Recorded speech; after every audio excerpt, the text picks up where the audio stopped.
206 اور آج کل کیا ہے جی کسی کو پتہ ہے 1445 یعنی کہ ان کو فوت ہوئے کتنا عرصہ ہو گیا پھر 1306 1406 200 سال تو یہی ہو گئے اور مزید کتنے ڈال لیں یعنی کہ 240 کے قریب کر لیں آپ 250 سال ہو گئے ان کو فوت ہوئے اور چونکہ کتاب لکھی تھی اللہ کی توحید کے موضوع پہ اور امید یہی ہے کہ بڑے اخلاص کے ساتھ لکھی ہوگی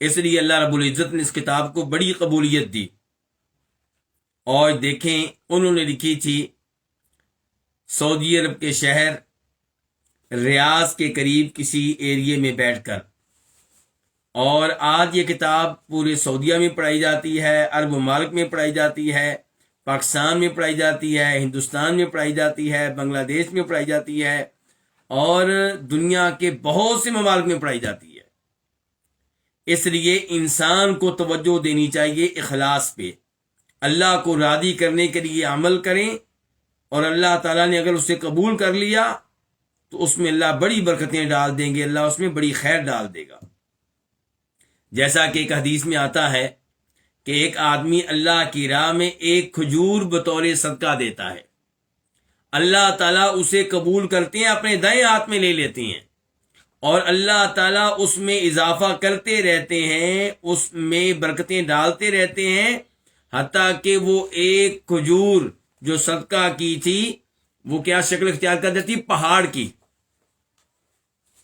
کی شکل اور یہیں سے آپ سمجھ سکتے ہیں کہ جو کہا ہے اللہ رب العزت نے کہ یمحق اللہ الربا ویربی الصدقات کہ اللہ تعالیٰ سود کو مٹاتا ہے ختم کرتا ہے اور صدقہ جو ہے اللہ تعالیٰ اسے بڑھاتا ہے تو بہرحال ہمیں چاہیے کہ ہم اللہ کی توحید کا پیغام لوگوں میں عام کریں لوگوں کو ترجمہ قرآن پڑھائیں لوگوں کو حدیث پڑھائیں لوگوں کو تفسیر پڑھائیں لیکن اخلاص کے ساتھ اللہ مجھے بھی اخلاص دے آپ کو بھی اخلاص دے تو 24واں باب ہے اس کتاب کا باب بیانی شیء من انواع السحر یہ باب ہے کس بارے میں جادو کی کچھ اقسام کی وضاحت کے بارے میں اچھا اس کا کیا تعلق ہے پچھلے باب کے ساتھ باب نمبر 23 کے ساتھ 23 کے ساتھ وہ کیا تھا باب ما جاء فی السحر باب نمبر 23 تھا ان نصوص کے بارے میں ان آیات کے بارے میں ان احادیث کے بارے میں ان آثار کے بارے میں جو جادو کے تعلق سے آئے ہیں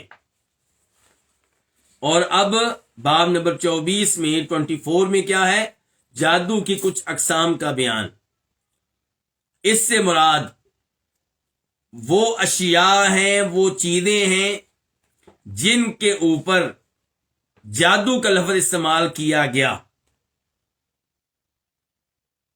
اور یہ مختلف چیزیں ہیں چیزیں مختلف ہیں تو حکم بھی ان کا مختلف ہے ان تمام چیزوں میں جو قدر مشترک ہے جو مشترکہ چیز پائی جاتی ہے وہ یہ کہ ان چیزوں کا سبب جو ہے وہ پوشیدہ ہوتا ہے مخفی ہوتا ہے اور یہ چیزیں اثر ڈالتی ہیں انسان کے دل پہ انسان کے جسم پہ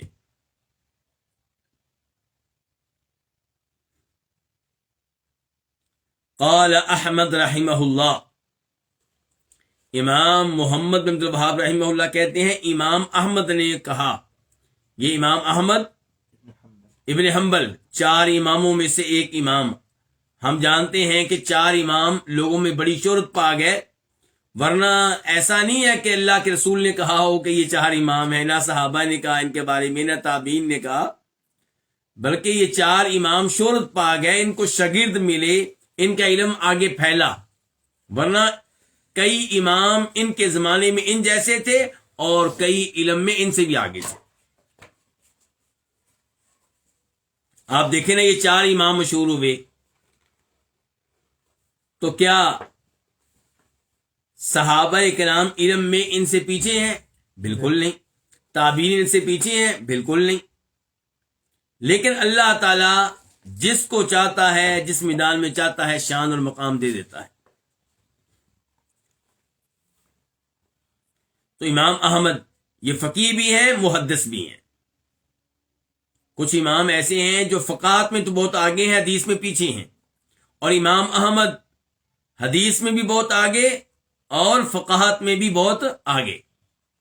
ان کی کتاب ہے مشہور و معروف حدیث میں، کیا نام ہے اس کا؟ مسند احمد۔ امام احمد استاد ہیں کس کے؟ امام بخاری کے۔ اس سے آپ اندازہ لگا سکتے ہیں امام احمد کتنے بڑے امام ہیں۔ ان کی اپنی حدیث کی کتاب ہے مسند احمد، اس میں تقریباً کتنی حدیثیں ہیں؟ 30,000 کے قریب، لیکن اس میں ترتیب عام جو کتب احادیث ہیں ان سے مختلف ہے۔ عام طور پہ کتب احادیث جن کو میں اور آپ جانتے ہیں، ان میں احادیث کس ترتیب سے ہوتی ہیں؟ موضوع کے اعتبار سے۔ یہ طہارت سے تعلق رکھنے والی احادیث ہیں جی، یہ نماز سے تعلق رکھنے والی احادیث ہیں، یہ وہ حدیث ہیں جن کا تعلق روزوں سے ہے، یہ وہ حدیث ہیں جن کا تعلق زکوٰۃ سے، حج سے ہے۔ مسند احمد میں ایسا نہیں ہے۔ مسند احمد میں احادیث کی ترتیب ہوگی صحابی کے اعتبار سے، وہ احادیث جو روایت کی ہیں ابو بکر صدیق نے رضی اللہ عنہ، پھر وہ احادیث جو روایت کی عمر فاروق نے، پھر وہ احادیث جو روایت کی جناب عثمان نے، اس طرح۔ تو اس کو کیا کہتے ہیں؟ مسند احمد۔ اور اس میں احادیث کی صحت کا وہ معیار نہیں ہے جو صحیح بخاری میں ہے، اور اس کی وجہ سے امام احمد کی شان پہ کوئی فرق نہیں پڑتا، یہ بھی ذہن میں رکھیے گا۔ اپنا اپنا ایک انداز ہوتا ہے، ایک اسلوب ہوتا ہے، ایک طریقہ کار ہوتا ہے کتاب لکھنے کا۔ مثال کے طور پہ امام بخاری نے یہ چاہا صحیح بخاری میں کہ میں صرف صحیح حدیث لے کر آؤں گا، تو وہ کتاب اس لحاظ سے ترتیب پا گئی۔ امام احمد نے یہ طے کیا کہ میں صحابہ کرام کی حدیث ہر صحابی کے اعتبار سے جمع کروں گا، وہ چاہے صحیح ہو چاہے ضعیف ہو، لیکن ہر حدیث سے پہلے سند بتا دی ہے۔ امام احمد نے بتا دیا کہ یہ حدیث ابو بکر صدیق کی ہے، مجھ تک کیسے پہنچی ہے، میرے استاد کون ہے اس حدیث میں، میرے دادا استاد کون ہے، میرے پردادا استاد کون ہے، تو ان کے اوپر غور کر کے آپ طے کر سکتے ہیں کہ حدیث صحیح ہے یا ضعیف ہے۔ تو قال احمد رحمہ اللہ، امام احمد کہتے ہیں حدثنا محمد بن جعفر، کہ ہمیں حدیث بیان کی ہمارے استاد محمد بن جعفر نے۔ تو یہ طریقہ ہوتا ہے حدیث بیان کرنے کا۔ پرانے اماموں کی کتابیں پڑھیں گے تو ایسے پہلے سند ہوگی۔ اب امام احمد کتنے بڑے امام ہیں، اگر یہ کہہ دیں کہ اللہ کے رسول نے یوں کہا، سند بیان نہ کریں، تو ان کی حدیث کو قبول نہیں کیا جائے گا۔ تو وہ ہر حدیث سے پہلے بتاتے ہیں کہ حدیث مجھ تک کیسے پہنچی۔ اب اس حدیث کے بارے میں کہہ رہے ہیں کہ مجھے حدیث بتائی محمد بن جعفر نے، اور یہ غالباً محمد بن جعفر وہ ہیں جو گندر کے لقب سے معروف ہیں۔ قال حدثنا عوف، محمد بن جعفر جو امام احمد کے استاد ہیں وہ کہتے ہیں کہ ہمیں یہ حدیث بیان کی عوف نے۔ عوف کون ہے جی؟ عوف بن ابی جمیلہ الاعرابی۔ اچھا، عوف کس سے اس حدیث کو روایت کرتے ہیں؟ عوف کیا ہو گیا؟ امام احمد کے دادا استاد۔ عن حیان بن العلائی، عوف روایت کرتے ہیں حیان بن علا سے، اور وہ کہتے ہیں حدثنا قطن بن قبیصہ، ہمیں یہ حدیث بیان کی قطن بن قبیصہ نے۔ اور قطن بن قبیصہ جو ہے وہ اس حدیث کو روایت کرتے ہیں نبی اپنے والد سے۔ والد کون ہے؟ قبیصہ بن مخارق الہلالی، یہ صحابی ہوئے۔ قبیصہ بن مخارق الہلالی یہ صحابی ہوئے۔ تو اس کا مطلب یہ کہ قبیصہ نے یہ حدیث بیان کی تھی اپنے بیٹے قطن کو، قطن نے یہ حدیث بیان بتائی تھی حیان کو، حیان نے عوف کو، عوف نے محمد جعفر کو، محمد جعفر نے امام احمد کو۔ تو امام احمد اور اللہ کے نبی کے مابین کتنے لوگ ہوئے صلی اللہ علیہ وسلم؟ ایک محمد بن جعفر، نمبر 2 عوف، نمبر 3 حیان، نمبر 4 قطن، اور نمبر 5 قبیصہ۔ کتنے لوگ ہوئے؟ 5۔ تو ایسی سند کو علماء کرام کہتے ہیں خماسی سند، یعنی کہ 5 راویوں والی سند۔ وہ سند جس میں امام احمد ان کی حدیثیں اپنی کتاب میں لکھنے والے امام اور اللہ کے رسول کے مابین کتنے واسطے ہیں؟ 5 راوی ہیں۔ تو قبیصہ بن مخارق ہلالی کہتے ہیں کہ انہ سمع عن نبی صلی اللہ علیہ وسلم، انہوں نے نبی علیہ الصلوۃ والسلام سے سنا، قال کہ آپ نے فرمایا ان العیافۃ والطرق والطیرۃ من الجبت، کہ بے شک عیافہ اور ترک اور طیارہ یہ تینوں چیزیں جبت میں سے ہیں۔ آپ کہیں گے عجیب ترجمہ کیا گیا ہے، صرف سے میں سے ہے اردو میں ہے، باقی سب چیزیں عربی میں ہے۔ تو ابھی اس کی وضاحت کرتے ہیں۔ جبت سے مراد یہاں پہ کیا ہے؟ جادو۔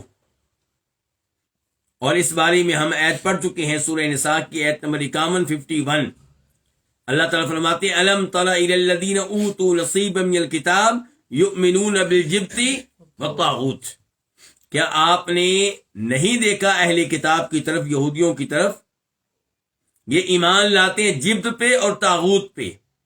تو جناب عمر فاروق نے وضاحت کی تھی کہ جبت سے مراد کیا ہے یہاں پہ؟ جادو، اور یہ تفسیر ہم پہلے پڑھ چکے ہیں۔ تو جبت سے مراد ہوا جادو، کہانت وغیرہ۔ تو اب اس حدیث میں اللہ کے نبی فرما رہے ہیں صلی اللہ علیہ وسلم کے عیافہ، ترک اور طیرہ، یہ تینوں چیزیں جبت میں سے ہیں، جادو میں سے ہیں، کہانت میں سے ہیں۔ عیافہ سے کیا مراد ہے جی؟ ترک سے کیا مراد ہے؟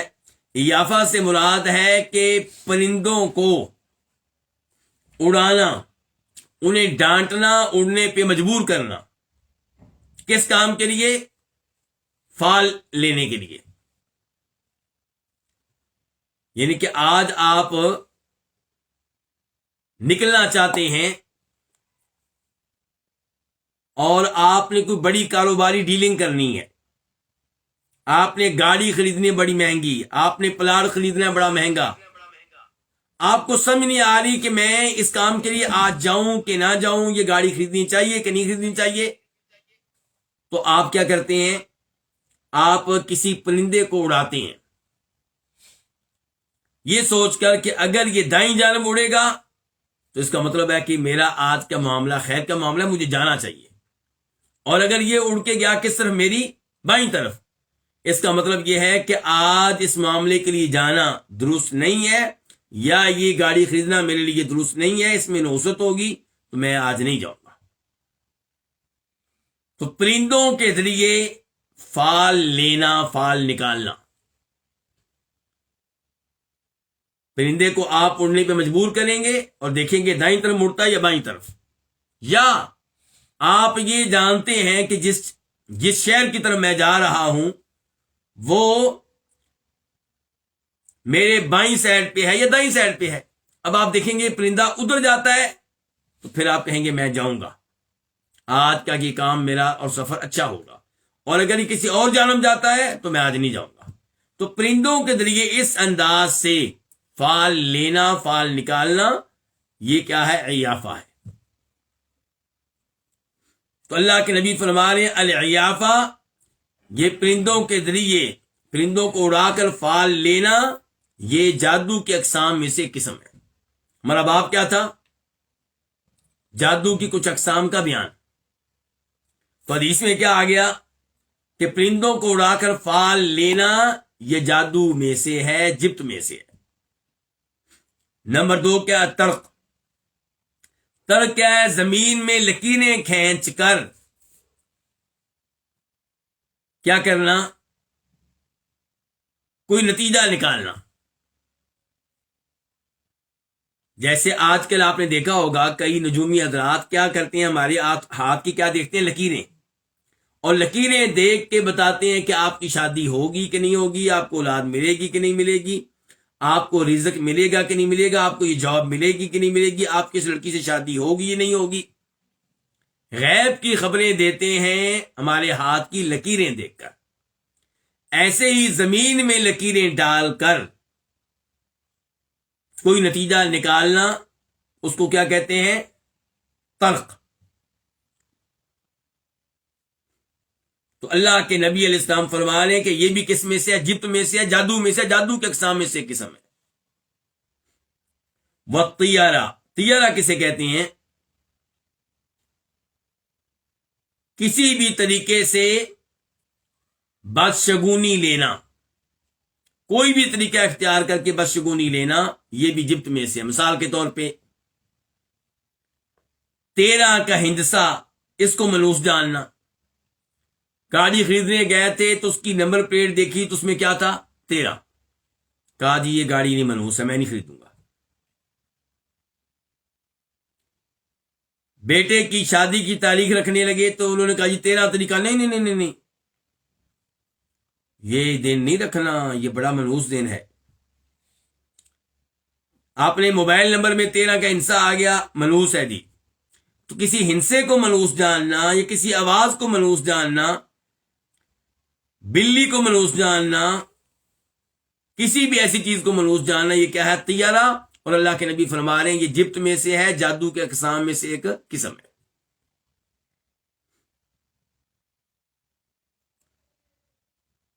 یہ تو تھا ترجمہ اس حدیث کا۔ اب دیکھتے ہیں کہ اس حدیث کا معیار کیا ہے، صحیح ہے یا ضعیف ہے، کون کون سے اماموں نے اس کو روایت کیا ہے۔ تو شروع میں کہہ چکے ہیں کتاب کے مؤلف کہ اس کو روایت کرنے والے کون ہیں؟ امام احمد۔ تو مسند احمد میں یہ حدیث موجود ہے اور وہاں پہ اس کا نمبر ہے 20,604، یعنی کہ 20604 20604۔ اور یہ حدیث مسند احمد میں ایک بار نہیں آئی، کئی بار آئی ہے۔ مثال کے طور پہ اس کا ایک نمبر اور ہے 15,915، یعنی کہ 15915۔ لیکن جو سند یہاں پہ آئی ہے اس کے لحاظ سے اس حدیث کا نمبر وہ بنتا ہے جو میں نے پہلے نمبر پہ آپ کو بتایا ہے۔ متن کے لحاظ سے یہ دونوں نمبر ٹھیک ہیں، لیکن سند کے لحاظ سے پہلا نمبر ٹھیک ہے، 20,604۔ اس حدیث کو روایت کرنے والے امام ابو داؤد بھی ہیں اور وہاں پہ اس کا نمبر ہے 3,907، 3907۔ اس کو روایت کرنے والوں میں امام نسائی بھی ہیں، لیکن امام نسائی نے اس کو روایت کیا ہے اپنی حدیث کی اس کتاب میں جس کو کیا کہتے ہیں؟ السنن الکبریٰ، الصغریٰ نہیں، صغریٰ المجتبیٰ۔ عام طور پہ ہم جب کہتے ہیں نا امام نسائی نے اس حدیث کو روایت کیا ہے تو اس سے مراد امام نسائی کی کون سی کتاب ہوتی ہے؟ الصغریٰ المجتبیٰ، یعنی کہ اس کو صغریٰ کہہ لیں یا المجتبیٰ کہہ لیں۔ لیکن امام نسائی کی ایک کتاب بڑی ہے حدیث کی، اس کو کیا کہتے ہیں؟ الکبریٰ، حدیث کی وہ کتاب جو بڑی کتاب ہے۔ جب ہم کہتے ہیں نا حدیث کی مشہور 6 کتابیں تو ان میں امام نسائی کی کتاب بھی شامل ہے، تو اس سے مراد امام نسائی کی کون سی کتاب ہے؟ صغریٰ مجتبیٰ، جس میں انہوں نے احادیث کا انتخاب کیا ہے، سلیکٹڈ احادیث ہیں۔ تو یہاں پہ مراد کون سی کتاب ہے؟ الکبریٰ۔ تو یہ حدیث ابھی ہمارے سامنے ہے، امام نسائی کی کون سی کتاب میں ہے؟ السنن الکبریٰ میں، اور وہاں پہ اس کا نمبر ہے 11,043، 11043۔ اور اس کو روایت کرنے والوں میں امام ابن حبان بھی ہیں، صحیح ابن حبان میں، اور وہاں پہ اس کا نمبر ہے 6,131، 6131۔ حدیث کا معیار کیا ہے؟ کیا یہ حدیث صحیح ہے؟ نبی علیہ الصلوۃ والسلام کی طرف اس کی نسبت درست ہے؟ کیا یہ ثابت ہوا ہے کہ اللہ کے رسول نے حدیث بیان کی ہے؟ جواب یہ ہے کہ یہ حدیث ضعیف ہے، یعنی کہ یہ اچھی طرح ثابت نہیں ہو سکا کہ نبی علیہ السلام نے یہ حدیث بیان کی ہے۔ اس کو ضعیف قرار دینے والوں میں شیخ البانی رحمہ اللہ بھی ہیں۔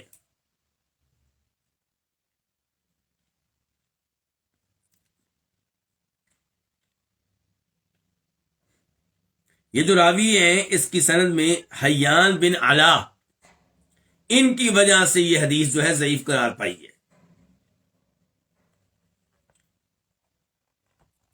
اس حدیث کے بعد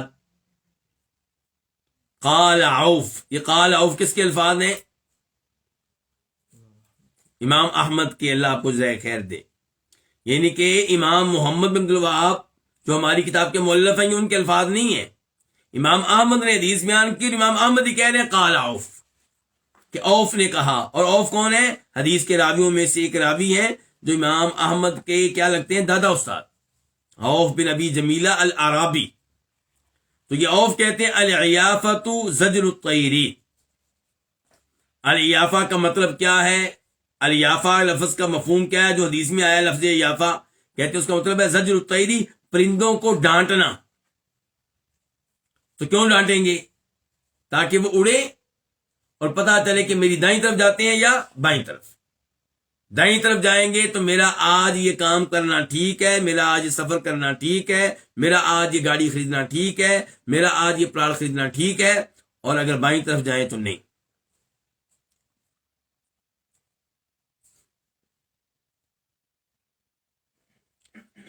اوف کہتے ہیں وہ ترک، اور جو لفظ ترک آیا ہے حدیث میں اس کا مطلب کیا ہے؟ کہتے ہیں الخط یخط بالارض، اس سے مراد وہ لکیر ہے جو زمین میں کھینچی جاتی ہے، زمین پہ ڈالی جاتی ہے۔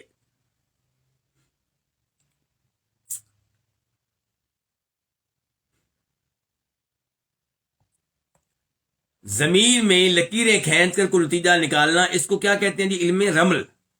کیا کہتے ہیں؟ علم رمل۔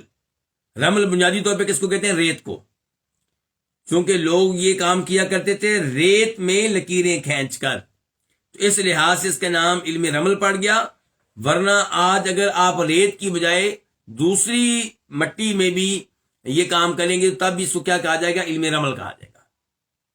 اچھا، اس کے بارے میں ایک حدیث اور بھی آتی ہے۔ کہاں آتی ہے؟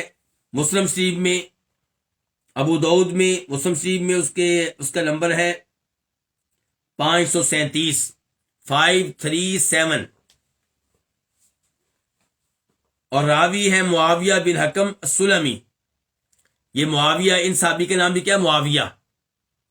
اس کا مطلب یہ ہے کہ ایک صحابی ہے معاویہ جو یزید کے والد ہیں، جو ابو سفیان رضی اللہ عنہ کے صاحبزادے اور بیٹے ہیں، جو خلیفہ بنے۔ جناب حسن نے خلافت ان کے حوالے کی، اور جنہوں نے کئی سال خلافت کی ذمہ داریاں ادا کی، جن کے زمانے میں بہت سے آج کے ممالک اسلامی سلطنت کا حصہ بنے، جن کے سبب سے ایک دنیا کو مسلمان ہونے کا موقع ملا۔ ایک آدمی آپ کے ذریعے مسلمان ہو جائے تو امید ہے کہ انشاءاللہ آپ کو جنت میں لے جانے کا سبب بن جائے گا۔ اور جس معاویہ کے ذریعے ہزاروں لوگ مسلمان ہوئے ہوں، اس کی شان کے کیا کہنے۔ لیکن کئی لوگ جناب امیر معاویہ سے کیا کرتے ہیں؟ نفرت۔ کیونکہ ان کے اور جناب علی کے مابین کچھ لڑائیاں ہوئیں، کچھ غلط فہمیاں ہوئیں۔ تو ان غلط فہمیوں کا مطلب یہ نہیں ہے کہ ہم ان کے درمیان جج بن کر بیٹھ جائیں۔ یہ ایسی ہے جیسے کوئی انسان اپنے والد اور اپنی والدہ کے درمیان جج بن کر بیٹھ جائے۔ جب جج بنے گا تو کیا ہوگا؟ یا والد کی بےزتی کر بیٹھے گا یا والدہ کی کر بیٹھے گا۔ کسی کی بھی بےزتی کرے اپنی آخرت کو تباہ و برباد کرے گا۔ تو صحابہ کرام کے مابین ہمیں جج بننے کی ضرورت نہیں ہے۔ ہم یہ مانتے ہیں کہ جناب علی کی شان جناب معاویہ کے مقابلے میں کہیں زیادہ ہے، لیکن جناب معاویہ بھی صحابی ہیں، اور ادنا سے ادنا صحابی ہم اس کے پاؤں کی خاک بھی نہیں ہے۔ تو جناب معاویہ کی عزت کرنی چاہیے، ان سے بطور صحابی محبت کرنی چاہیے۔ اچھا، اب یہ معاویہ چونکہ لفظ ایسا ہے کہ اس کا معنی کئی لوگ کہتے ہیں جی اچھا معنی نہیں معاویہ نام کا، تو چلیں آپ ابو سفیان کے بیٹے معاویہ کی وجہ سے کہتے ہیں اس لفظ کا معنی اچھا نہیں ہے، تو یہاں دوسرے صحابی معاویہ کے بارے میں کیا کریں گے؟ اور معاویہ نام مسلسل لوگ رکھتے رہے ہیں، کئی صحابہ کا، کئی تابعین کا، بعد کے لوگوں کا نام ہے۔ ایسے یزید ہے، یزید نام جو ہے کئی صحابہ کا ہے، کئی تابعین کا ہے۔ یزید سے پہلے بھی نام رکھا جاتا تھا، یزید کے فوت ہونے کے بعد بھی نام رکھا جاتا رہا ہے۔ یہ نام مسلسل لوگ رکھتے رہے ہیں۔ تو یہ معاویہ بن حکم سلمی کہتے ہیں قلت، میں نے اللہ کے رسول علیہ السلام سے کہا وَمِنَّا رِجَالٌ يَخُطُّونَ، ہمارے ہاں کئی ایسے آدمی ہیں جو لکیریں کھینچتے ہیں، زمین میں لکیریں کھینچ کے قسمت معلوم کرتے ہیں، کوئی نتیجہ نکال لیتے ہیں۔ تو نبی علیہ السلام نے فرمایا کان نبی من الانبیاء یخط، نبیوں میں سے ایک نبی ایسے گزرے ہیں جو زمین میں لکیریں کھینچا کرتے تھے۔ فمن وافق خطہ فذاک، تو جس نے اس نبی کے خط کی لکیروں کی موافقت کی، ان کی طرح کی لکیریں کھینچیں، فذاک، تو اس کا یہ عمل ٹھیک ہے۔ اس سے کیا پتا چلا؟ علم رمل پھر غلط ہے کہ صحیح ہے؟ بظاہر آدمی یہ سمجھے گا کہ علم رمل کیا ہے، صحیح ہے، کیونکہ نبی کا نام آ گیا، جی نبی یہ کام کرتے رہے ہیں۔ اور حقیقت یہ ہے کہ اللہ کے نبی علیہ السلام کہہ رہے ہیں کہ یہ علم جو ہے اس کو اختیار نہیں کرنا چاہیے، یہ کام نہیں کرنا چاہیے۔ کیوں؟ کیونکہ یہ لکیروں والا عمل تب ٹھیک ہوگا جب اس نبی کے عمل کے مطابق ہو جائے جو گزر چکے۔ اچھا، اب ہمیں کیسے پتا چلے گا کہ جو میں نے لکیریں کھینچی ہیں یہ اس نبی کے عمل کے مطابق ہیں یا نہیں؟ تو اس کا مطلب یہ ہے کہ آپ اس علم سے کیا کریں؟ دور رہیں، اس علم کے قریب نہ جائیں۔ زمین میں لکیریں کھینچ کر قسمت معلوم کرنا، ہاتھ کی لکیروں کے ذریعے قسمت معلوم کرنا، ستاروں کو دیکھ کے قسمت معلوم کرنا، یہ سب چیزیں جو ہیں یہ درست عقیدے کے خلاف ہیں اور یہ توحید کے خلاف ہے۔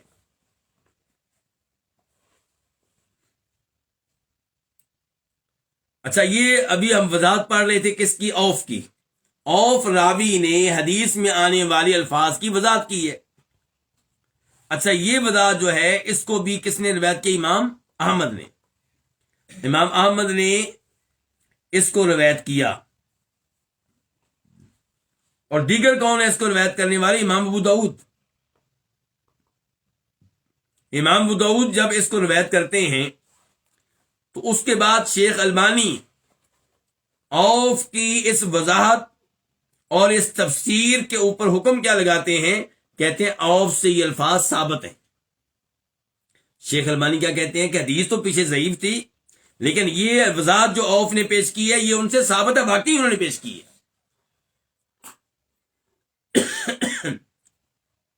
اور ابو داؤد میں آپ اس کا نمبر دیکھنا چاہیں، اس وضاحت کا، اوف کے ان الفاظ کی وضاحت، اس اثر کی وضاحت دیکھنا چاہیں تو اس کا نمبر ہے 3908، 3908۔ اچھا، حدیث میں ایک تو لفظ کیا آیا تھا؟ ایافہ، اس کی وضاحت کر دی اوف نے۔ دوسرا لفظ کیا آیا تھا؟ ترک، اس کی وضاحت کر دی کس نے؟ اوف نے۔ ایک لفظ آیا تیارہ، اس کی وضاحت پہلے بھی گزر چکی ہے، مشہور و معروف ہے، بس شگونی لینا۔ اچھا، اس کے بعد لفظ رہ گیا الجبت، تو جبت کے بارے میں پہلے وضاحت گزر چکی ہے جناب عمر فاروقی کہ جبت سے مراد کیا ہے؟ جادو۔ اب کہتے ہیں والجبت قال الحسن۔ اچھا، یہ کون کہہ رہے ہیں جبت قال الحسن؟ یہ الفاظ کس کی ہیں؟ امام محمد بن عبد الوہاب رحمہ اللہ کے ہیں یا کسی اور کے ہیں؟ یہ امام احمد کے ہیں۔ امام محمد بن عبد الوہاب نے، مالی کتاب کے مؤلف نے تو شروع میں کہہ دیا امام احمد کہہ رہے ہیں، تو اب امام احمد کی گفتگو جاری ہے۔ تو امام احمد کہتے ہیں والجبت، جہاں تک تعلق ہے لفظ جبت کا، تو قال الحسن، تو حسن نے کہا تھا۔ حسن سے مراد کون ہوں گے؟ حسن بصری۔ انہوں نے کہا تھا کہ رنت الشیطان، اس سے مراد کیا ہے؟ شیطان کا رننا۔ رننا کس کو کہتے ہیں؟ غمگین آواز کو۔ مراد کیا ہے؟ شیطانی آہو بکا۔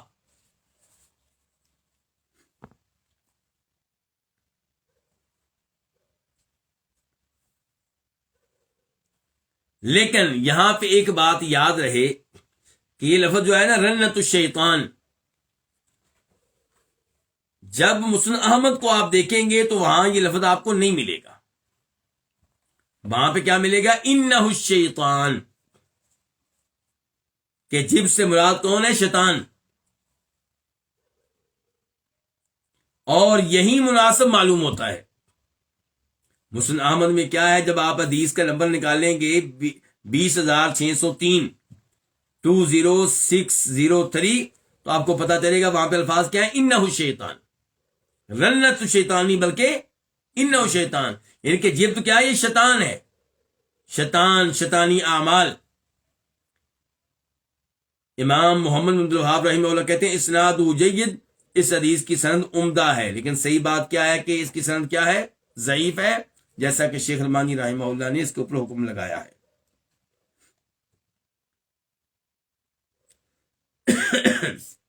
اس کے بعد کہتے ہیں ولی ابی داود، یہ کون کہہ رہے ہیں ولی ابی داود؟ ہماری کتاب کے مؤلف رائٹر امام محمد بن الوہاب رحمہ اللہ کہتے ہیں ولی ابو داود والنسائی وابن حبان فی صحیح المسند منہ، کہ سنن ابی داود میں اور سنن نسائی میں، سنن نسائی سے مراد کون سی؟ سنن نسائی الکبریٰ، کہ امام ابو داود کی کتاب سنن میں، امام نسائی کی کتاب سنن کبریٰ میں، اور امام ابن حبان کی کتاب صحیح میں المسند منہ، اس روایت کا مسند حصہ آیا ہے، مرفوع حصہ آیا ہے، اوف والی وضاحت وہاں پہ نہیں آئی۔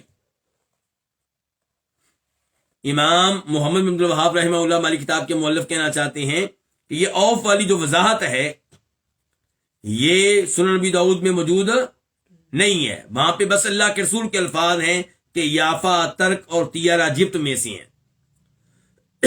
اور یہی صورتحال ہے سنن نسائی کی، یہی صورتحال ہے صحیح ابن حبان کی۔ لیکن صحیح بات یہ ہے کہ امام ابو داؤد نے تو اوف والی وضاحت کو اپنی کتاب میں درج کیا ہے، اس کا نمبر میں آپ کو لکھوا چکا ہوں۔ تو سنن ابی داؤد میں بھی یہ وضاحت موجود ہے، مسند احمد بھی موجود ہے، البتہ نسائی اور ابن حبان میں یہ وضاحت موجود نہیں، یہ بات بالکل ٹھیک ہے۔ تو المسند کا مطلب کیا ہے؟ مرفوع حصہ منہ، اس حدیث کا، اس روایت کا جو بھی ہم نے پڑھی ہے، اس روایت کا مسند حصہ آیا ہے ابن حبان میں اور سنن نسائی میں۔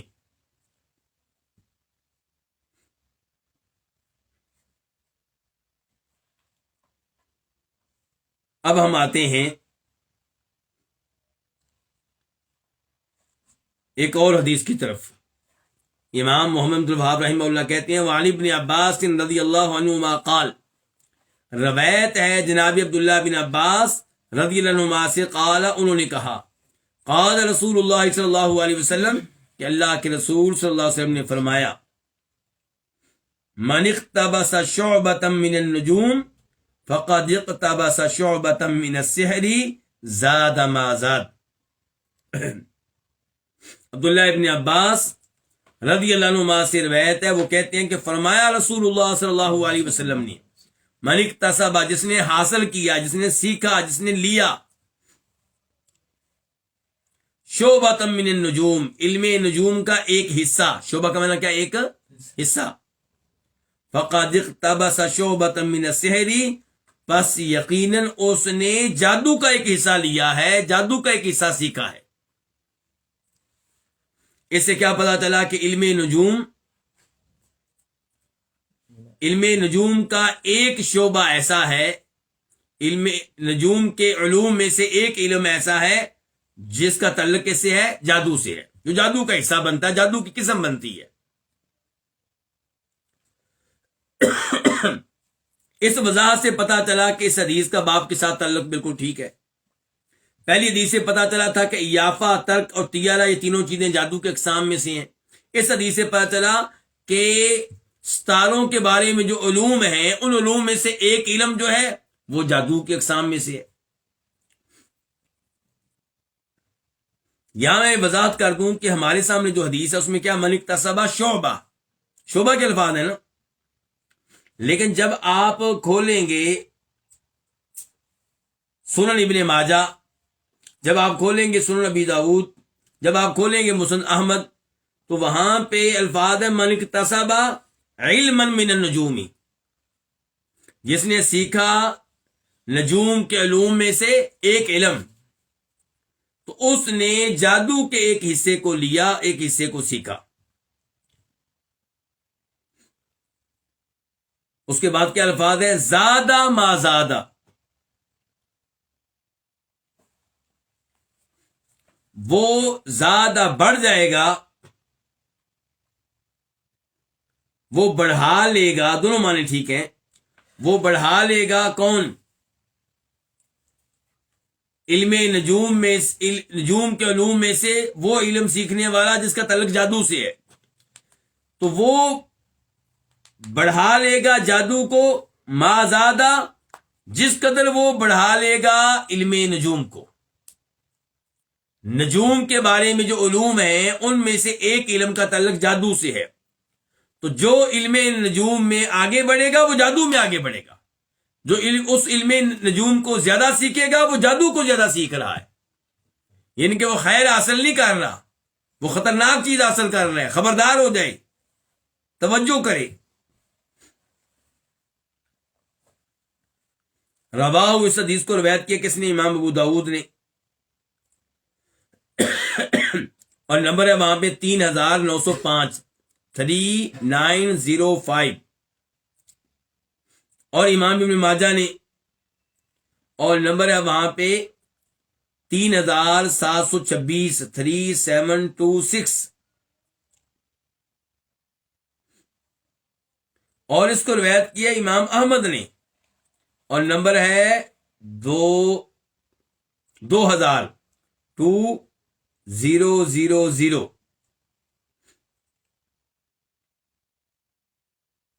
اور اس حدیث کو شیخ البانی رحمہ اللہ نے حسن درجے کی قرار دیا ہے، قابل قبول قرار دیا ہے، صحیح قرار دیا ہے۔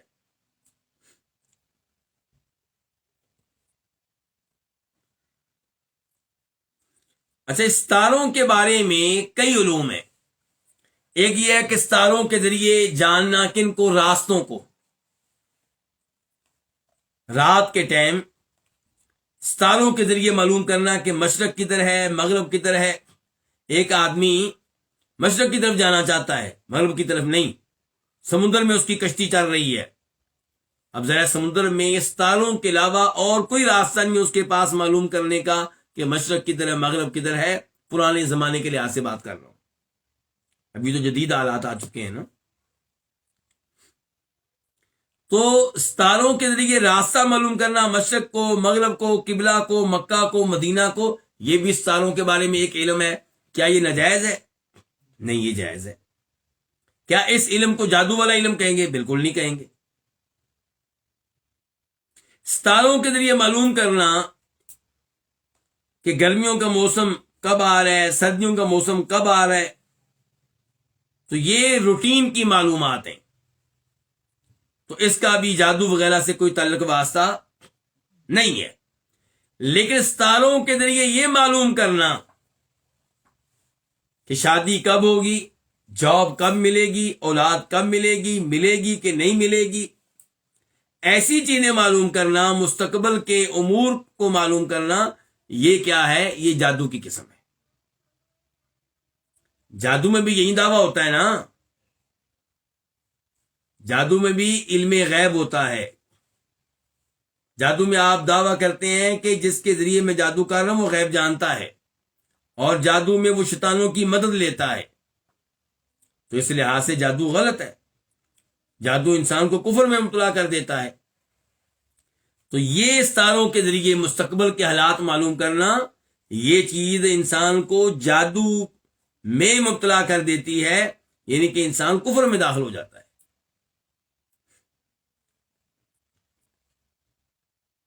ایسے ستاروں کے بارے میں ایک یہ ہے کہ آپ یہ نظریہ رکھیں، یہ سوچ رکھیں، عقیدہ رکھیں کہ ستارے بذات خود مؤثر ہیں، کسی کو بیمار کرتے ہیں، کسی کو شفا دیتے ہیں، کسی کو رزق دیتے ہیں، کسی کو غریب کر دیتے ہیں، تو یہ عقیدہ بھی کیا ہوگا؟ کفری عقیدہ ہوگا۔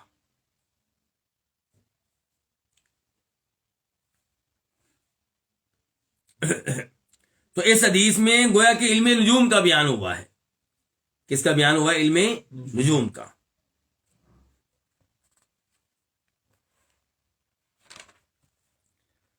وَلِلنَّسَائِي من حدیث ابی ہریرہ، اور امام نسائی شریف میں ہے ابو ہریرہ کی حدیث سے۔ کس کی حدیث سے؟ راوی کون ہوں گے؟ ابو ہریرہ، اور روایت کرنے والے کون؟ امام نسائی۔ اور اس حدیث کو امام نسائی نے روایت کیا ہے اپنی سنن صغریٰ میں بھی، کبریٰ میں بھی۔ صغریٰ میں اس کا نمبر ہے 4079، 4079، اور کبریٰ میں اس کا نمبر ہے 3528، 3528۔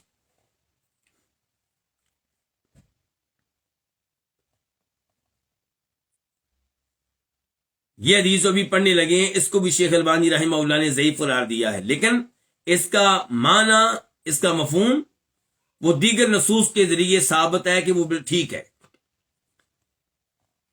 یعنی الفاظ کے بارے میں گارنٹی نہیں ہم دے سکتے کہ اللہ کے رسول نے یہ الفاظ کہے ہوں، ان الفاظ کی نسبت اللہ کے رسول کی طرف کیا ہے، ثابت نہیں ہے، لیکن ان الفاظ کا معنی و مفہوم دیگر آیات، احادیث، آثار سے ثابت ہو جاتا ہے۔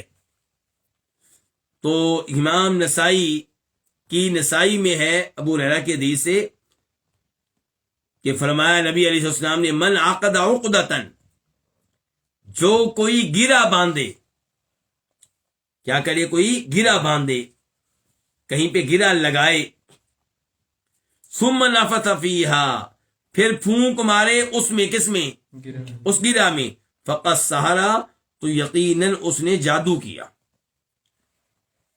جادو کی اقسام میں سے سب سے گندی، سب سے بری، سب سے مشہور قسم یہی ہے۔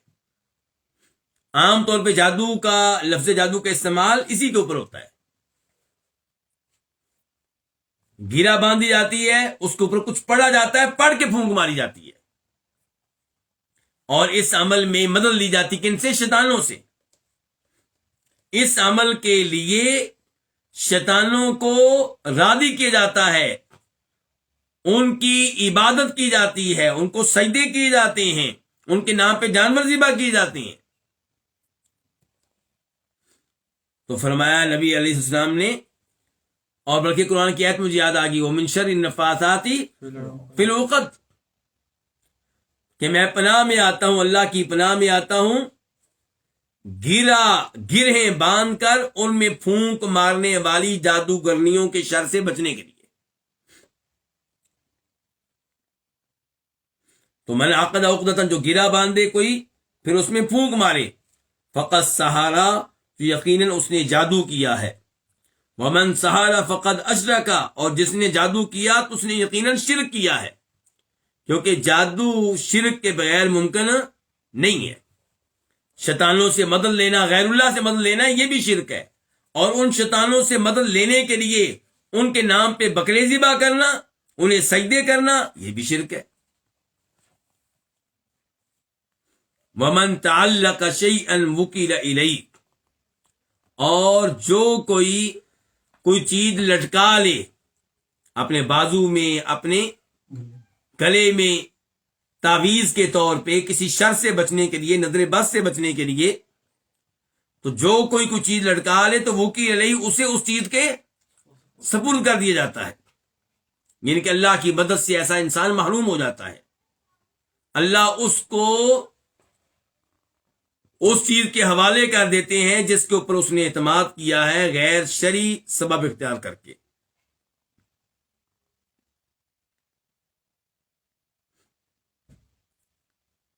وعن ابن مسعود رضی اللہ عنہ، روایت ہے جناب عبداللہ بن مسعود رضی اللہ عنہ سے، ان رسول اللہ صلی اللہ علیہ وسلم قال، کہ بے شک رسول اللہ صلی اللہ علیہ وسلم نے فرمایا، اللہ کا معنی کیا ہوتا ہے، خبردار۔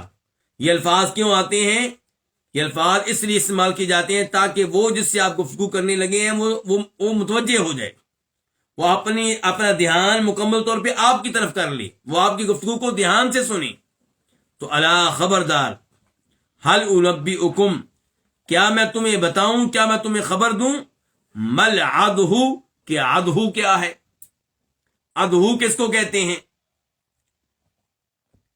عدو کا یہاں پہ معنی جادو، یہاں پہ عدو کا معنی کیا ہے، جادو۔ ویسے عدو کا ایک معنی بہتان بھی ہوتا ہے، تہمت لگانا بھی ہوتا ہے، جھوٹ بولنا بھی ہوتا ہے، لیکن یہاں پہ اس سے مراد کیا ہے، جادو۔ تو آپ پوچھیں کیا میں تم کو بتاؤں کہ عدو کیا ہے، جادو کیا ہے؟ ہی النمیمۃ، عدو کیا ہے، یہ چغلی کا نام ہے، القالۃ بین الناس، لوگوں کے درمیان کلام کو نقل کرنا، منتقل کرنا، ادھر کی بات ادھر پہنچانا، لڑانے کے لیے، فساد ڈالنے کے لیے، فتنہ قائم کرنے کے لیے۔ رواہ مسلم، اس حدیث کو روایت کی امام مسلم نے، اور صحیح مسلم میں اس کا نمبر کیا ہے، 2606، 2606، اور اس کو امام احمد نے بھی روایت کیا ہے امام مسلم سے پہلے، وہاں پہ نمبر ہے 4160، 4160۔ تو یہاں پہ کیا ہے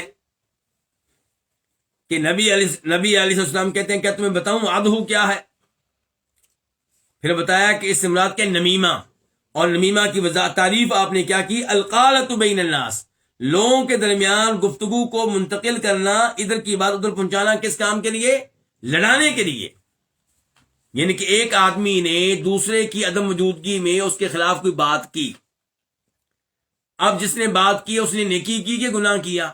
گناہ کیا. اس کو کیا کہتے ہیں؟ اس کے کام کو غیبت. اس نے غیبت کی، جرم کیا اس نے.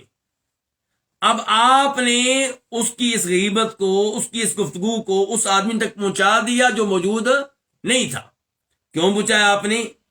لڑانے کے لیے، فتنہ قائم کرنے کے لیے، فساد قائم کرنے کے لیے، ان کا دل آپس میں اکٹھا کرنے کے لیے. تو آپ نے جو کام کیا ہے کیا ہے؟ نمیمہ ہے، چغلی ہے. آپ لڑانا چاہتے ہیں دو مسلمان بھائیوں کو، جبکہ میرا کام ہے بطور مسلمان میں مسلمانوں کو مسلمانوں کے قریب کروں، میں مسلمان کے دل میں مسلمان کی محبت ڈالوں. ایک مسلمان دوسرے سے نفرت کرتا ہے تو میں ان کی آپس میں صلح کرانے کے لیے جھوٹ بھی بول سکتا ہوں. شریعت نے مجھے اجازت دی ہے. یعنی کہ اس حدیث سے اندازہ کریں کہ لڑانے کے لیے سچ بولنے کی بھی اجازت نہیں ہے، اور صلح کرانے کے لیے جھوٹ بولنے کی بھی اجازت ہے. لیکن ہم سارا دن جھوٹ بولتے ہیں اور لڑانے کے لیے سچ بولتے ہیں، اور پھر کوئی سمجھائے تو کہتے ہیں میں نے سچ کہا ہے، میں نہیں ڈرتا کسی سے، جو کرنا ہے کر لو، میں حق بات کہنے سے باز نہیں آؤں گا. سبحان اللہ.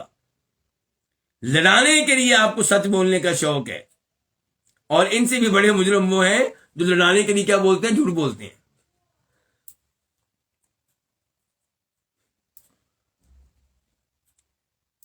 اس حدیث کو روایت کیا کس نے؟ امام مسلم نے. نمبر اس کا میں لکھوا چکا ہوں. اچھا، یہ نمیمہ جو ہے، چغلی، بہت خطرناک چیز ہے. اس کی وجہ سے قبر میں عذاب ہوتا ہے. صحیح حدیث ہے بخاری شریف کی، مسلم کی، کہ نبی علیہ السلام دو قبروں کے پاس سے گزرے تو آپ نے کہا ان دو قبر والوں کو عذاب ہو رہا ہے، اور جس گناہ کی وجہ سے عذاب ہو رہا ہے اس سے بچنا کوئی مشکل نہیں تھا. ایک کو عذاب اس لیے ہو رہا ہے کہ وہ چغلی کرتا تھا، اور دوسرے کو عذاب اس لیے ہو رہا ہے کہ وہ پیشاب کے قطروں سے بچنے کی کوشش نہیں کرتا تھا. پھر آپ نے ٹہنی لی، اس کے دو حصے کیے، کھجور کی ٹہنی کے، کھجور کی شاخ کے، اور ان دو ٹہنیوں کو، ان دو حصوں کو قبروں پہ کیا کیا؟ گاڑ دیا. اور فرمایا جب تک یہ خشک نہیں ہو جائیں گی ٹہنیاں، تب تک ان کے عذاب میں کیا کی جائے گی؟ کمی کی جائے گی، تخفیف کی جائے گی. تو یہ قبر کے عذاب میں کمی اور تخفیف کیوں ہو رہی تھی؟ ٹہنی کی وجہ سے. انا للہ و انا الیہ راجعون. نہیں میرے بھائی، ٹہنی کی وجہ سے نہیں. پھر تو کوئی بھی ٹہنی لگائے اور یہ کام ہو جائے گا. نہیں، اللہ کے رسول کی شفاعت کی وجہ سے، آپ کی دعا کی وجہ سے. اور ٹہنی کیا تھی؟ وہ علامت تھی کہ جب تک یہ خشک نہیں ہوگی تب تک میری شفاعت فائدہ دے گی، تب تک عذاب میں کمی رہے گی. آج لوگ اس حدیث کی وجہ سے قبروں پہ کیا لگا دیتے ہیں؟ درخت، ٹہنیاں، اور سمجھتے ہیں کہ اس کی وجہ سے قبر کے عذاب میں تخفیف ہو جائے گی. نہیں میرے بھائی، پہلی بات تو یہ ہے کہ آپ یہ ٹہنی لگا کر لوگوں کو پیغام دے رہے ہیں کہ اس کو عذاب ہو رہا ہے، میں ٹہنی لگا دی تاکہ اس کے عذاب میں کمی ہو. آپ بدگمانی پیدا کر رہے ہیں اس آدمی کے بارے میں. دوسرے نمبر پہ آپ کیا کریں؟ دعا کریں. اگر آپ چاہتے ہیں اس کے عذاب میں کمی ہو، اس کی بخشش کا سامان ہو، تو آپ اس کے لیے کیا کریں؟ دعا کریں. کچھ لوگ کہتے ہیں چونکہ ٹہنی جو ہے اللہ کی تسبیح بیان کرتی ہے، اس لیے عذاب میں کیا ہونی تھی؟ تخفیف. تو بھئی قرآن میں تو آیا کہ ہر چیز اللہ کی تسبیح بیان کرتی ہے، وَإِن مِّن شَيْءٍ إِلَّا يُسَبِّحُ بِحَمْدِهِ. تو پھر جو اس میت نے وہ جو چادر پہنی ہوتی ہے کفن کی، اس سے عذاب میں کمی کیوں نہیں ہو رہی؟ وہ مٹی جس کے اوپر لیٹا ہوا ہے اس کی وجہ سے عذاب میں کمی کیوں نہیں ہو رہی؟ تو بہرحال بتانا یہ چاہ رہا تھا کہ صحیح حدیث سے ثابت ہے کہ قبر میں عذاب ہونے کے اسباب میں سے ایک سبب کیا ہے؟ چغلی. تو لڑانے کے لیے ایک کی بات دوسرے تک مت پہنچائیں. اور یہ کام گھر میں بڑی خوش اسلوبی سے کیا کرتی ہے. کون؟ ساس صاحبہ، یعنی کہ بہو کی ساس اور لڑکے کی ماں. انہوں کی ذمہ داری ان کی کیا ہوتی ہے کہ بیٹے کو آتے ہی بھرنا کس کے خلاف؟ بہو کے خلاف. کوئی بات بڑی ہو سکتی ہے جو بتانا پڑ جاتی ہے، ہم اس کا انکار نہیں کرتے، لیکن ایک ایک بات بتانا، اس وقت تک پیچھے لگے رہنا جب تک کہ وہ متنفر نہ ہو جائے اس لڑکی سے، یہ والدین کا معاملہ بھی بڑا عجیب ہے. اگر بچہ جو ہے اس لڑکی کو پسند نہ کرے تو پھر پریشان رہتے ہیں، تعویذ لیتے ہیں کہ جناب ہمارا جو بیٹا ہے ہماری بہو کو پسند نہیں کرتا جی، کوئی تعویذ دیں تاکہ دونوں کی آپس میں کیا قائم ہو جائے؟ محبت قائم ہو جائے تو برداشت نہیں ہوتی. تو بہرحال یہ کام درست نہیں ہے. اور ایسے ہی بہو کے خلاف محلے والی عورتیں آ کے وہ بھی بھڑکاتی ہیں اس کی ساس کو. اگر یہی محلے والیاں آ کر کو اچھا جملہ بول دیں تو ہو سکتا ہے ان کے گھر کے حالات ٹھیک ہو جائیں. مثال کے طور پہ کوئی آ کے کہہ دے کہ آپ کی بہو جو ہے کل بڑی تعریفیں کر رہی تھی آپ کی، تو ساس خوش ہو جائے گی، اس کے دل میں آسا سے محبت پیدا ہو جائے گی. اور ایسی بہو سے کہا دے آپ کی ساس بڑی آپ کی تعریفیں کر رہی تھی کہ آپ بڑا اچھا کھانا بناتی ہیں، صفائی کا آپ نے بڑا اہتمام کر رکھا ہے، تو اس سے ان کے حالات ٹھیک ہو سکتے ہیں. تو اچھا، اب سوال یہ ہے کہ چغلی کو جادو کیوں کہا گیا؟ یہ اصل مسئلہ ہے، یہ سوال ہے. ہم پڑھ رہے ہیں باب ہمارا کیا؟ جادو کی کئی اقسام. تو چغلی کو بھی کیا کہا گیا؟ جادو. تو بھئی یہ بھی جادو کی طرح ہے. کیسے؟ جادو جو ہے وہ ایک مخفی چیز ہے، پوشیدہ چیز ہے، اس کے عمل کا پتہ نہیں چلتا. چغلی بھی ایسی ہی ہے. چغلی کرنے والا ان کو لڑا رہا ہے اور ان دونوں کو پتہ ہی نہیں ہے، ان دونوں کو علم ہی نہیں ہے کہ ہمیں لڑایا جا رہا ہے. اور جادو کا کام کیا ہے؟ جادو اثر ڈالتا ہے کس کے اوپر؟ دل کے اوپر، جسم کے اوپر. اور چغلی بھی اثر ڈالتی ہے دل کے اوپر. یہ آپ کے دل میں اشتعال پیدا کر دیتی ہے، آگ لگا دیتی ہے. انسان کو شدید غصہ آتا ہے، اچھا میری عدم موجودگی میں میرے خلاف یہ باتیں کرتا ہے.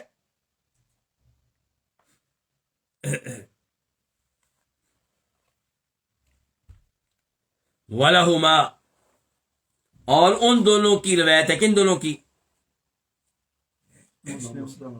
امام مسلم اور امام بخاری کی. کس راوی سے؟ عبداللہ بن عمر سے. اچھا پہلے تو ان احادیث کے نمبر نوٹ کر لیں. صحیح بخاری میں اس کا نمبر ہے 5146، 5146، اور وہاں پہ اس کے راوی واقعی عبداللہ بن عمر ہیں. لیکن مسلم شریف میں اس کے راوی عمار بن یاسر ہیں، عبداللہ بن عمر نہیں ہے. اور وہاں پہ نمبر ہے 869، 869. تو اللہ کے رسول علیہ السلام نے فرمایا ان من البیانی بیانی لسحرا. من یہ کون سا؟ تبعیضیہ، جس کا معنی کیا؟ کچھ، کوئی، بعض. کہ بے شک کوئی بیان یقیناً کیا ہوتا ہے؟ جادو ہوتا ہے. یقیناً کس کا منع کیا میں نے؟ لام کا. تو کوئی تقریریں، کوئی خطبے جادو ہوتے ہیں. یہ کون کہہ رہے ہیں؟ اللہ کے نبی علیہ الصلوۃ والسلام. اچھا یہاں پہ سوال پیدا ہوگا، ایک تو یہ کہ اس تقریر کی مذمت بیان کی جا رہی ہے یا اس کی خوبی بیان کی جا رہی ہے؟ کچھ علماء کرام کہتے ہیں کہ یہ اس خطبے کی برائی بیان کی جا رہی ہے، کیونکہ جادو قرآن و حدیث میں مذمت کے طور پہ آیا ہے کہ خوبی کے طور پہ آیا ہے؟ مذمت کے طور پہ آیا ہے، بری چیز ہے. تو جب کسی تقریر کو جادو قرار دیا گیا، اس کا مطلب یہ ہے کہ وہ تقریر بری تقریر ہے. اور واقعی کئی تقریریں بری ہوتی ہیں. کئی خطیب توحید کی بجائے شرک پھیلا رہے ہوتے ہیں، لیکن ان کا انداز گفتگو بڑا پیارا ہوتا ہے، لوگوں کے دلوں میں اثر ڈالتا ہے. لوگوں کے دلوں میں کیا ڈالتا ہے؟ اثر ڈالتا ہے. بالکل ایسے ہی جیسے جادو جو ہے وہ اثر انداز ہوتا ہے دلوں کے اوپر.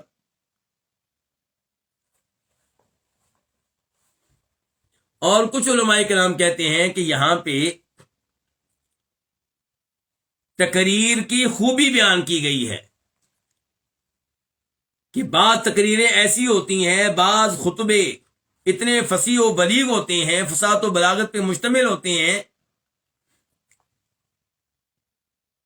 کہ وہ انسان پہ ایسے اثر انداز ہوتے ہیں جیسے جادو اثر انداز ہوتا ہے، انسان کے دل کو ایسے پھیر کے رکھ دیتے ہیں جیسے جادو پھیر کے رکھ دیتا ہے۔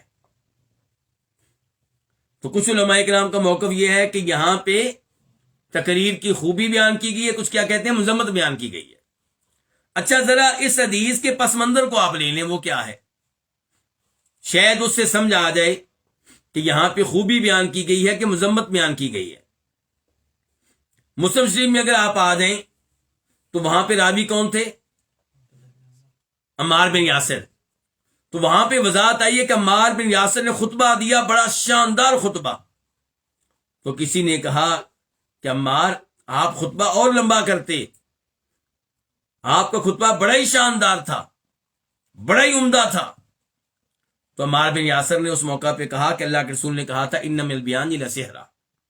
تو اب عمار بن یاسر نے اس حدیث کا استعمال یہاں پہ کیا، تو کیا کہنا چاہتے ہیں پھر کہ کچھ تقریریں یعنی کہ قابل مذمت ہوتی ہیں یا قابل تعریف ہوتی ہیں؟ قابل تعریف ہوتی ہیں۔ عبداللہ بن عمر والی حدیث کی طرف آ جائیں تو وہاں پہ یہ ہے کہ دو آدمی آئے مشرق کی جانب سے، ان میں سے ایک نے خطبہ دیا، بڑا شاندار خطبہ تھا، لوگ بڑے متاثر ہوئے، تو اللہ کے رسول نے کہا تھا انما البیان للسحر۔ شیخ ابن عثیمین رحمہ اللہ کہتے ہیں کہ بھائی اس حدیث سے ثابت ہوگا کہ کئی تقریریں، کئی خطبے بڑے ہی مؤثر ہوتے ہیں، دل پہ اثر انداز ہوتے ہیں۔ اب وہ کبھی اچھے ہوں گے، کبھی برے ہوں گے۔ اگر وہ خطبہ بڑے اچھے الفاظ پہ مشتمل ہے، بڑی اس میں حکمتیں بیان کی گئی ہیں، بڑے لوگ اس سے متاثر ہوئے ہیں، لیکن اس میں باطل کو پیش کیا گیا ہے، تو پھر وہ خطبہ کیا ہوگا؟ مذموم ہوگا، برا ہوگا۔ جادو جیسا اس نے عمل کیا ہے لیکن غلط عمل کیا ہے۔ اور اگر وہ خطبہ ہے حق کے بیان میں، نماز کی اہمیت بیان کرنے میں، لوگوں کو نماز کی ترغیب دینے میں، لوگوں کو حج کی ترغیب دینے میں، لوگوں کو زکوٰۃ کی ادائیگی کی ترغیب دینے میں، لوگوں کو توحید کی ترغیب دینے میں، توحید کی وضاحت میں، اور اس نے بڑا عمل کیا ہے، دلوں کو جیت لیا ہے اس خطبے نے، تو پھر وہ کیا ہوگا؟ خطبہ قابل تعریف ہوگا۔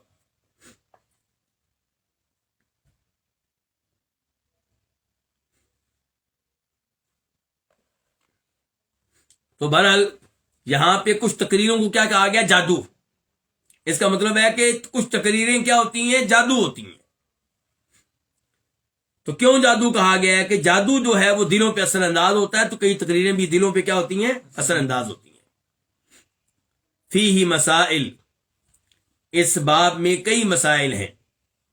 الاولا، پہلا مسئلہ، ان العیافۃ والترق والطیرۃ من الجبت، کہ عیافہ، ترک اور طیرہ یہ تینوں چیزیں جبت میں سے ہیں، جادو میں سے، جادو کے اقسام میں سے ہیں۔ اور وضاحت ہو چکی ہے عیافہ کا مطلب کیا ہے جی؟ جی، پرندوں کو اڑانا تاکہ ان سے فال لی جا سکے۔ اور ترک کا مطلب کیا ہے؟ زمین میں لکیریں کھینچنا تاکہ ان کے ذریعے قسمت معلوم کی جا سکے۔ اور طیرہ بدشگونی لینا کسی بھی چیز سے، کسی آواز سے، کسی جانور سے، کسی پرندے سے، کسی ہندسے سے، عدد سے۔ تو یہ تینوں چیزیں جبت کی اقسام میں سے ہیں۔ الثانیہ، دوسرا مسئلہ جو ہمیں معلوم ہوا وہ یہ ہے کہ تفسیر العیافۃ والترق، عیافہ اور ترک کی وضاحت معلوم ہوئی، ان کی تفسیر معلوم ہوئی، پتہ چلا کہ عیافہ اور ترک کس کو کہتے ہیں۔ اور یہ وضاحت کس نے کی ہے؟ عوف بن ابی جمیلہ الاعرابی نے، جو حدیث کے راویوں میں سے کے راوی ہیں۔ الثالثہ، تیسرا مسئلہ، ان علم النجوم من انواع السحر، کہ علم نجوم، ستاروں کے بارے میں جو علم ہے یہ جادو کے اقسام میں سے ایک قسم ہے۔ اور اس کی وضاحت ہو چکی ہے عبداللہ بن عباس کی بیان کردہ حدیث کے ذریعے کہ اس سے مراد وہ علم نجوم ہے جس کے ذریعے مستقبل کے حالات معلوم کرنے کا دعویٰ کیا جائے۔ الرابعہ، چوتھا مسئلہ، العقد مع النفس من ذلك، کہ العقد گرا لگانا، گرا باندھنا، گرا دینا، مع النفس پھونکنے کے ساتھ ساتھ، من ذلك یہ بھی اس میں سے ہے، کس میں سے؟ جادو میں سے ہے۔ یہ کیسے پتا چلا؟ حدیث ابو ہریرہ رضی اللہ تعالیٰ عنہ کے ذریعے۔ الخامسہ، پانچواں مسئلہ، ان النمیمۃ من ذالک، کہ بے شک چغلی جو ہے وہ بھی اس میں سے ہے، کس میں سے؟ جادو میں سے۔ اور یہ پتا چلا حدیث عبداللہ بن مسعود رضی اللہ تعالیٰ عنہ کے ذریعے۔ السادسہ، چھٹا مسئلہ، ان من ذالک بعض الفصاحہ، کہ بے شک اسی میں سے، من ذالک جادو میں سے، بے شک جادو میں سے ہے کیا؟ بعض الفصاح، کچھ فصاحت و بلاغت پہ مشتمل تقریریں، خطبے، کلام۔ اور یہ پتا چلا ہمیں حدیث عبداللہ بن عمر رضی اللہ تعالیٰ عنہما کے ذریعے۔ اللہ رب العزت سے دعا ہے کہ اللہ تعالیٰ ہمیں عقیدے کے مسائل توجہ سے سیکھنے کی توفیق عنایت فرمائے، اور اللہ تعالیٰ ہر اس کام سے بچائے رکھے جو عقیدے کے لحاظ سے غلط ہو، اور اللہ تعالیٰ ہمیں توحید پہ کار بند رکھے، ہمارے گناہ معاف فرمائے، ہماری مشکلات کو دور فرمائے، ہماری اولاد میں، ہمارے علم و عمل میں اللہ تعالیٰ برکتیں ڈالے، اللہ تعالیٰ تمام مسلمانوں کی حفاظت فرمائے۔ وصلی اللہ تعالی علی نبینا محمد وعلی آلہ وصحبہ اجمعین۔ کسی نے سوال لکھ کر بھیجا تھا، میں اس کو جلدی میں پڑھ نہیں سکا تھا، کسی کے پاس ہو تو مجھے بتا سکتے ہیں، شاید میں اس کا جواب دے سکوں۔